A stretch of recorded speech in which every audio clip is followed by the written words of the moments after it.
우리 같이 또 보실 하나님의 말씀 시편 20편 7절과 8절입니다. 시편 20편 7절과 8절. 자, 다 같이 일어나서 하나님의 말씀 봉독하겠습니다. 시편 20편 7절과 8절입니다. 자, 다 찾으신 줄 알고 함께 봉독하겠습니다.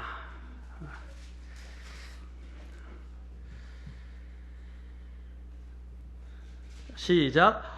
어떤 자들은 병거를 신뢰하며 어떤 자들은 말을 신뢰하나 우리는 주 우리 하나님의 이름을 기억하리로다.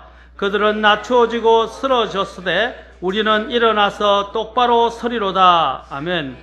기도하겠습니다. 하나님, 또한 하나님을 사랑해서 이 자리에 나온 주님의 성도들에게 꼭 필요한 대로 하나님의 말씀을 주시고, 또한 말씀대로 또한 우리에게 경고와 교훈뿐 아니라 또한 하늘의 위로부터 오는 지혜와 위로를 또한 허락해 주시옵소서. 주님께 이 시간을 부탁드립니다. 주님의 도우심이 없이는 우리는 말씀을 알 수가 없고 깨달을 수도 없으며 또한 그것을 삶으로 적용할 수도 없고 또 생명으로 나타날 수도 없습니다. 성령께서 이 시간 주장하시고 인도해 주시옵소서. 주님께 이 시간 온전히 의탁하며 예수님의 귀한 전함을 받들어 기도합나이다. 아멘. 앉으시겠습니다. 여기서 오늘 본문에 있는 것처럼 우리는 무엇보다도 주 하나님의 이름을 기억해야 한다라는 것입니다. 하나님의 이름을 기억하라. 자, 기억한다라는 것은 좋은 일입니다. 우리가 어떤 어려움이 있을 때 여러분들이 누구를 기억합니까? 예, 하나님을 기억하시죠. 그럼 보통 사람들, 특히 군대에 가서 한 사람의 이름을 떠올리려면 두 사람의 종류가 나오더라고요. 되게 하나는 자기 애인, 또 하나는 어머니예요. 되게. 그래서 어머니의 이름을 부르더라고요. 대부분의 경우는 어머니를 불러요. 그리고 또한 저도 화생방실에 들어가서 훈련을 받는데, 화생방에서 이제 그 안에 들어가서 가스가 막 나오면서 콧물 눈물 다 흘리고 이제 겨우 막 숨을 쉬면서 나와서 처음에 부르게 하는 노래가 뭐냐면 나실제 괴로움 하면서 어머니의 그 은혜를 노래 부르게 해요. 그러면 안 우는 병사가 없어요. 가슴이 북받쳐서 다 대성통곡하고 엎드리면서 운다 이 말입니다. 왜냐하면 어려울 때 생각하는 사람이 어머니라는 거죠. 그런데 우리 그리스도인에게는 우리 어머니보다 더 뛰어나신 분인데 영혼의 아버지 되시는 하나님이 계시다는 것입니다. 우리가 항상 어떠한 처지에든지 기억해야 할 분이 누구입니까?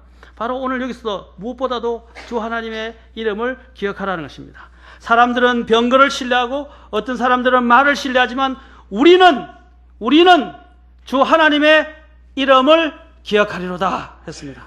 하나님의 이름을 기억하는 것, 이것이 하나님께서 하나님의 백성들에게 원하는 바입니다. 우리를 지키실 분, 우리를 보호하실 분, 우리를 인도하실 분은 하나님밖에 없습니다. 그래서 신명기 33편 3절에 보면 참으로 그분께서 백성을 사랑하셨은즉 그분의 모든 성도가 주의 손안에 있나이다. 참으로 그분께서 백성을 사랑하셨은즉 그분의 모든 성도가 주의 손안에 있다라고 말씀하셨습니다. 그래서 지난 시간에 우리가 이야기했듯이 하나님께서 우리의 앞서 가시는 분이시다라고 말씀드리셨어요. 출애굽기 33장 2절에서 내가 천사를 내 앞에 보내며 라고 말씀하셨어요. 주의 천사를 성경에서 이야기했던 예수님이 성육신하기 전에 현현하신 예수님을 이야기합니다. 그래 천사를 앞서 보내셔서 그들의 길을 인도하신다고 말씀하셨어요. 요한복음 10장 4절에서 예수님께서는 자신을 목자로 표현하시면서 그가 자기 양들을 내어놓은 뒤에 그들 앞에 가면 양들이 그의 음성을 알므로 그를 따라가되 라고 말씀합니다. 우리 주님은 항상 앞서 가시는 분이십니다. 양들을 인도하시는 분이십니다. 양들을 또한 책임지시는 분이십니다. 아멘. 바로 주님께서는 우리를 앞서 가시는 분이십니다. 그리고 또한 선두에 서셔서 또한 적들을, 또한 위험들을, 또 우리를 위협하는 그런 대적자들을 하나님께서 다 친히 먼저 담당해 주시는 분이십니다. 그래서 미가서 2장 12절과 13절에서 보면 제일 뒤에 주님께서 전쟁과 관련해서 이스라엘 백성들에게 말씀하시면서 오 야곱아 라고 말씀하시면서 제일 뒤에 주는 그들의 선두에 서리라 라고 말씀하셨습니다. 그들의 선두에 서신다 이 말입니다. 앞서 가신다는 거예요. 믿으셔야 됩니다. 항상 하나님은 성도들 앞에 계십니다. 그리고 그뿐 아니라 주님께서는 어떻게 한다 하셨어요? 성도들 뒤에서 그들의 후위대가 되어주신다고 말씀하셨습니다.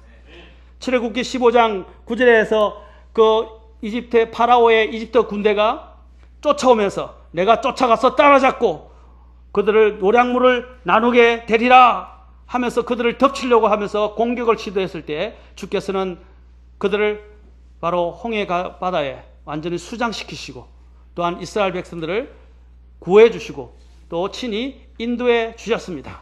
주께서 그래서 그들이 내가 쫓아가서 그들을 멸망시키겠다고 말했을 때 주님께서는 출애굽기 14장 13절에서 이렇게 말씀하셨습니다. 모세가 백성에게 이르되 너희는 두려워하지 말고 가만히 서서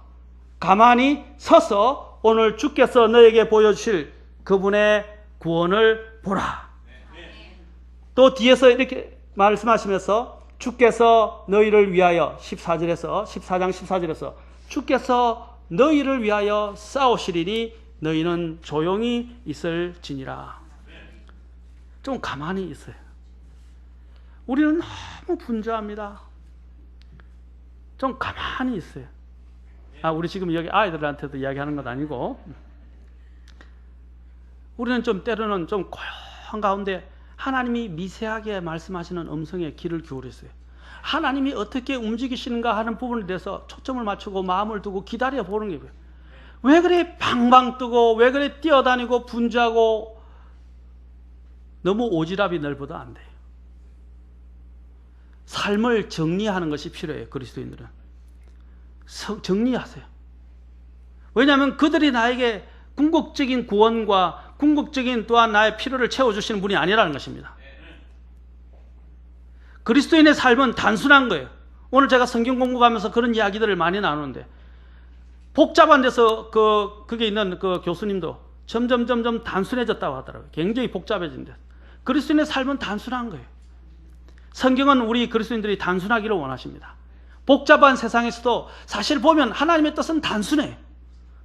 그런데 우리가 복잡하게 만드는 거예요. 우리의 이 마음이 김 안에 속아서 죄의 속임수에 속아서 자꾸 어지러워지는 거예요. 우리의 감정이 실타래처럼 엮여서 복잡하게 되는 거예요. 하나님이 복잡하거나 하나님의 일이 복잡한 게 아니에요. 하나님이 주신 뜻이 복잡한 게 아니에요. 우리 마음이 복잡한 거예요. 좀 가만히 있어요. 하나님이 뭐라고 말씀하시는지 좀 들어야 돼요. 기도할 때도 마찬가지입니다. 제가 얘기할 때도. 기도할 때도 마찬가지예요. 확 원하는 거 부르짖기만 하고 예수님의 이름으로 기도합니다. 다 끝나버려요. 그래놓고는 뭐 기도했는지도 몰라요. 그냥 할 말만 다 해놓고 하나님이 나에게 뭐라고 말씀하시는지 들으려고 안 해요. 그냥 자기가 필요한 대로 그냥 막 리스트만 모아가지고 아뢰기만 하고 하나님이 그 안에서 그분이 그 기도 제목과 관련해서 어떠한 뜻으로 나를 인도하기를 원하시는지 혹시나 내가 잘못 구한 것이 있는지 하나님이 나에게 말씀하신 게 뭐지 기도하면서 가만히 있으면 좀 기다려보라 이 말입니다. 우리는 좀 가만히 앉아있지를 못해요. 오늘날 현대인들의 가장 큰 문제가 그거예요. 오늘 여기서도 뭐라고 합니까? 가만히 서서 오늘 주께서 너에게 보여주실 그분의 구원을 보라. 하나님이 이미 모든 것을 다 하고 계시는 분입니다. 앞서가시고 또한 선두에 서시고 뒤에서 또한 우리를 위해서 후위대가 되어주신다 이 말입니다. 하나님이 어떻게 일하시는가 보라 이 말입니다. 싸움은 내게 속한 것이 아니에요. 영적인 싸움은 내가 하는 게 아니에요. 하나님이 하시는 거예요.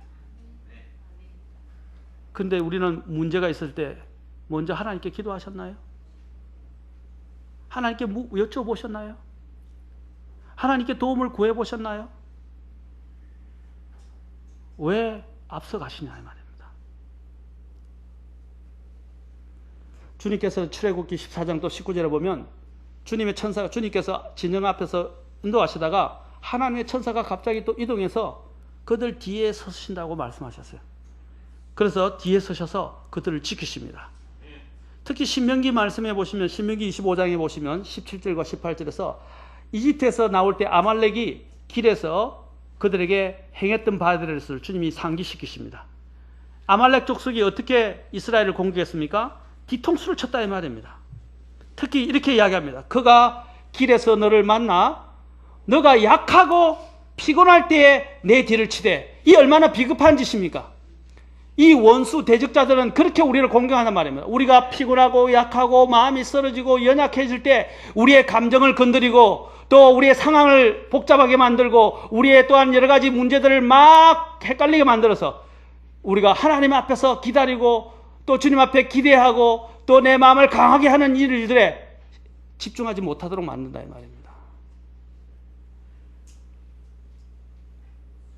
사랑하는 성도 여러분, 사탄이 언제 공격하겠어요? 내가 영적으로 충만할 때 공격하겠어요? 영적으로 충만할 때 공격할 때도 있겠죠.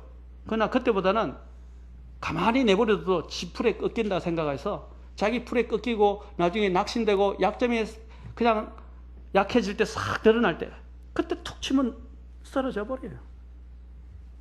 사탄이 얼마나 머리가 좋은데요. 마귀가. 강할 때 공격하면 더 저항하니까 약할 때 여기처럼 뒤통수를 치는 것처럼 그렇게 공격한다 이 말입니다. 그러니까 틈을 주지 말라고 한 거예요. 틈을 주지 말라.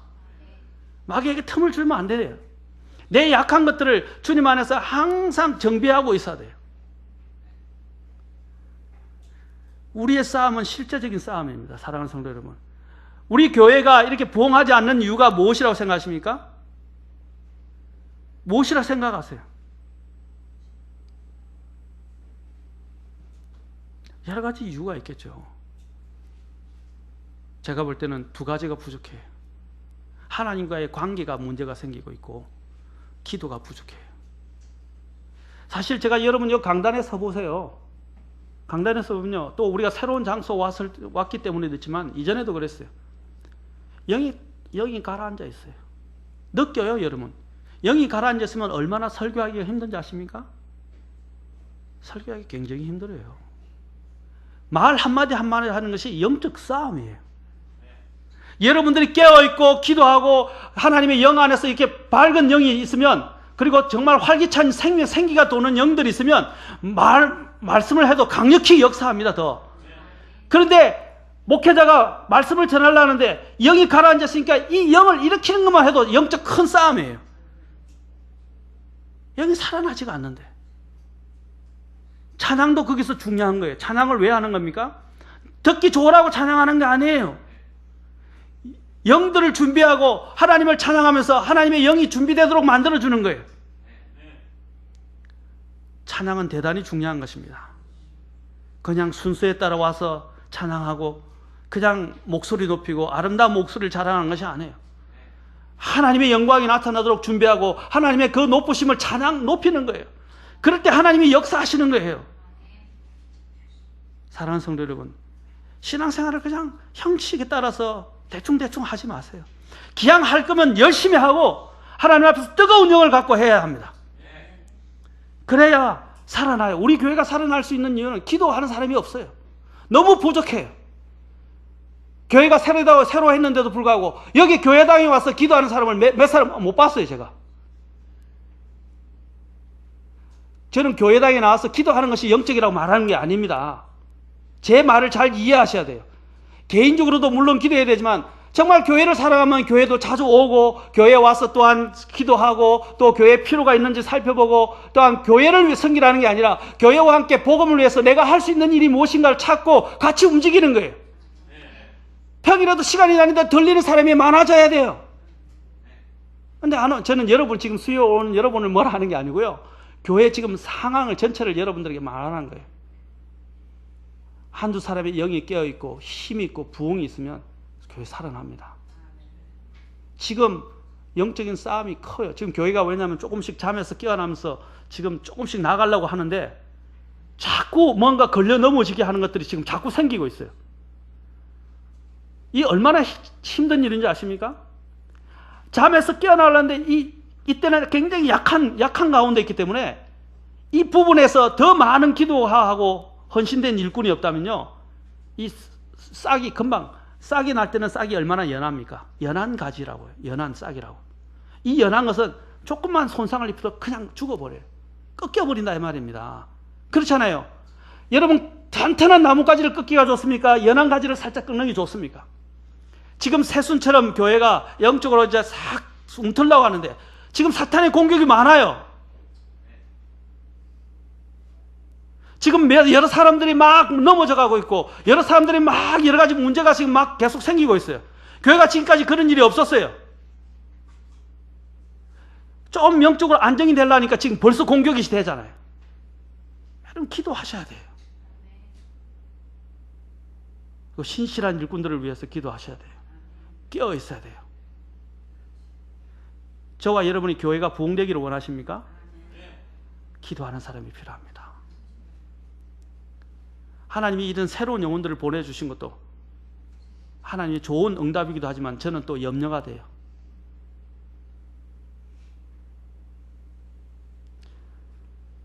여러분, 교회가 어느 순간에 도달할 때까지는 절대로 방심하면 안 됩니다. 항상 경계하고 깨어 있어야 하지만은 그래도 지금 이 시기는 너무나도 중요한 시기입니다. 이 시기에 싹이 잘리면 다시 일어나는 것이 쉽지가 않아요. 교회가 일어나야 됩니다. 저희 교회가 일어나는 게 우리 교회가 목표로 하는 대로 복음과 선교의 일을 하고 좋은 신약 교회의 모델을 제시하고 또 많은 여러 교회들을 세우고 또한 선교사들을 파송하고 목회자를 파송하고 영혼들을 구령하고 지역사회에 필요한 것들을 하고 또한 하나님의 일들을 하는 그런 교회가 돼야 돼요. 하나님이 일하게 하십시오. 기도하는 사람이 필요합니다. 하나님께서 이스라엘 백성들의 선두자가 되시고 또한 후위대가 되어주셨다는 것은 얼마나 큰 위로가 되는지 모릅니다. 비록 우리 삶이 평탄하지 못하고 어려움도 있고 늘 여러 가지 연약한 가운데서 넘어질 수는 있지만 그러나 하나님이 항상 긍휼의 눈을 가지고 우리를 보살피신다는 것은 잊으면 안 됩니다. 때로는 하나님이 징계하시지만 우리를 죽이려고 징계하시는 게 아니라 우리를 일으키시고 깨닫게 하시고 힘을 주시기 위해서 하나님은 징계하시는 거예요. 우리를 사랑하시기 때문입니다. 아멘. 일어나야 돼요. 아이가 넘어졌다고 실패했다고 울고 불고 그냥 일어나지 않으면 어떻게 해요? 부모의 마음이 속상하죠. 어떻게 하기를 원합니까? 부모의 마음은 다시 일어나서 걷기를 원하는 거예요. 그렇죠? 물론 엄마가 잘못했다고 뭐라 할 수도 있지만은 엄마의 마음은 다시 일어나서 걷는 거예요. 하나님 마찬가지 우리 교회가 넘어졌다 할지라도 하나님이 원하시는 건 다시 일어나기를 원하시는 거예요. 하나님은 긍휼의 눈으로 일어나는 자들을 붙들어 주시는 분이십니다. 우리가 주님을 신뢰할 수 있는 이유는 그때 이스라엘을 인도하신 하나님이 바로 오늘 우리를 인도하시는 하나님이기 때문입니다. 우리를 인도하시는 예수님은 양들을 위해서 자신의 생명을 내어놓으신 분입니다. 오늘 성경 공부 준비하고 이야기하면서 저는 오늘 그 말씀을 많이 생각했어요. 제가 지금 없으니까 이야기해요. 거기 있는 그 교수님은, 그 자매님은 5년 전에 주님을 만났고 이제 이 일을 통해서 이런 여러 가지 사회적으로 부적응하는 사람들을 이렇게 상담을 하는데 이분이 이제 상담을 하면서 제가 도전을 받은 부분이 있어요. 좀 더. 뭐냐면 자신이 돈만 받고 상담만 하고 그 시간만 딱 채우면 돈 받아요. 그리고 돌려보내면 되는데 이분은 어떻게 했냐면 그들의 이런 뛰어난 부분들을 보면서 가능성을 개발시킬 뿐 아니라 하나님만이 채울 수 있는 부분이 있다는 걸 알게 됐어요. 그래서 이분이 어떻게 하냐면 이 영혼들에게 하나님을 심어주고 또 하나님을 가르쳐주고 하나님께로 올바로 나아가게 하려고 교회들을 찾아다니시는 거예요. 그러다가 이제 한해 자매를 통해서 이 교회를 알게 된 겁니다. 저희 교회를. 진리를 발견하려고. 돈만 받고 자기 일만 하면 되는데 그걸 넘어서서 영적인 부분에까지 자신이 케어하면서 살려고 하니까 너무 힘든 거예요. 그래서 자신의 한계를 느끼니까 이제 저를 만나고 나는데 목사님을 잘 만났다고. 이 교회를 만나게 돼서 자신이 이런 여러 가지 부담을 덜게 됐다고 이야기를 하시더라고요. 그걸 보면서 아니 이렇게 우리 같은 진리 안에 있지도 않는데 영혼에 대한 이런 마음을 케어하는 마음, 돌보고자 하는 그런 마음 너무 대단한 거예요. 그리고 예수님을 만나게 해달라고 그 부지원 씨 그 남자가 그 부분을 만나게 해달라고 굉장히 노력을 많이 했더라고요. 근데 마음을 안 나는데 이번에 주님을 영접했지 않습니까? 제가 한 게 아니라 주님께서 하셨지만 그분이 또한 많은 기도와 또 눈물과 고생 가운데서 하나님이 열매를 맺게 하신 거예요. 이것을 통해서. 사랑하는 성도 여러분, 왜 우리는 그런 마음이 없습니까? 저도 오늘 목자로서 영혼들을 어떻게 케어해야 하는지에 대해서 다시 한번 생각하게 돼서 이 말씀을 많이 기억하셨어요. 목자는 양들을 위하여 생명을 내어놓거니와. 그래서 제가 참된 목자인가 하나님 앞에 물어봤어요. 그 영혼을 제가 케어하러 가는 이유도 그런 마음에서 그들을 케어하러 간 것입니다. 우리 교회 영혼들도 마찬가지예요. 사랑하는 성도 여러분, 주님은 이렇게 우리를 돌보시는 분이십니다. 자신의 생명까지 내어놓으신 분이에요. 우리는 그분을 신뢰할 수 있습니다. 신뢰할 수 있는 거예요. 그럼에도 불구하고 이스라엘 백성은 어려움이 당할 때마다 하나님보다는 끊임없이 주위에 보이는 시리아, 이집트 등의 세력에 의존했음을 성경은 말씀하고 있습니다. 북왕국 이스라엘도 혼란한 정세 속에서도 아시리아의 위협을 조공으로 이렇게 무마하다가 때로는 이집트의 군사력의 도움을 얻어 그것을 쳐내고 극복하려 했지만 결국에는 어떻게 됐습니까? 패망했습니다. 왜? 하나님을 버렸어요. 군사의 힘을 얻으려고 이집트로 가지 말라 그랬어요. 하나님이 계신데 왜 이집트로 가냐 이 말입니다.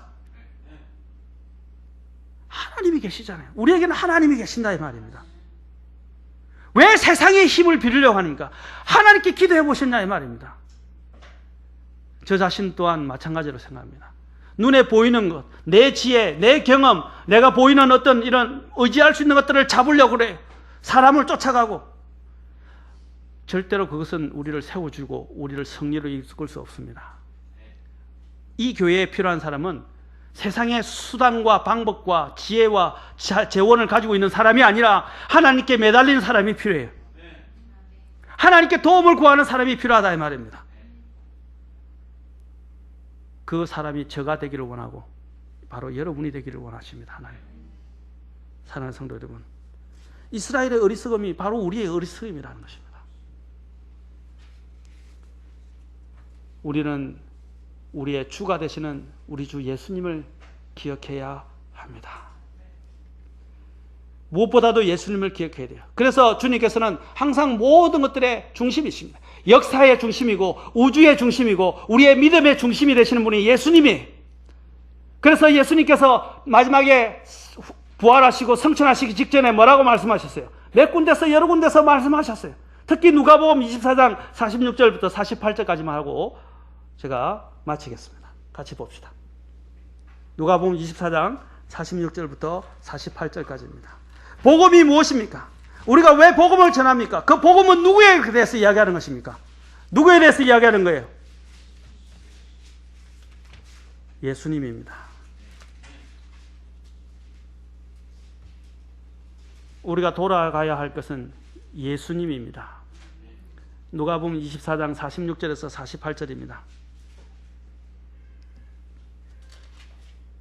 같이 읽겠습니다. 46절에서 48절까지 시작. 또 그들에게 이르시되 이같이 기록되었은즉 이같이 그리스도가 고난을 받고 셋째 날 죽은 자들로부터 일어난 것이 마땅하며 또 회개와 죄들의 사면이 그분의 이름으로 예루살렘에서 시작하여 모든 민족들 가운데 선포되어야 하리니 너희는 이 일들의 증인이니라. 아멘. 우리 지난주 주일에 선교사님이 이 본문 앞에 있는 부분을 가지고 말씀하셨죠?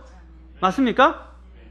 자, 그런데 그 본문이 이야기하는 거 44절 가지고 이야기했는데 45절까지. 자, 그런데 여기서 지금 말하는 게 뭐가 선포된다고 말하고 있어요? 그분의 회개와 죄들의 사면이 누구의 이름으로? 예, 그분의 이름으로 선포되어져야 한다 했습니다. 주님의 이름으로 선포되어져야 돼요. 예수님의 이름은 권능이 있는 이름입니다. 이 이름보다 더 높은 이름이 없어요. 아멘. 우리가 이 이름을 소유하고 있단 말입니다.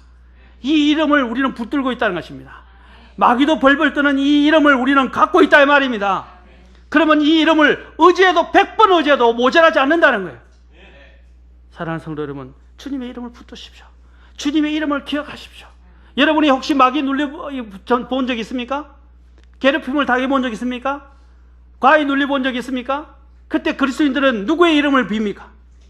예수님의 이름을 빚는 것입니다. 나중에 또 예수님 이름과 관련해서 말하겠지만 이 이름은 권능이 있어요. 마귀도 벌벌 떠는 이름입니다.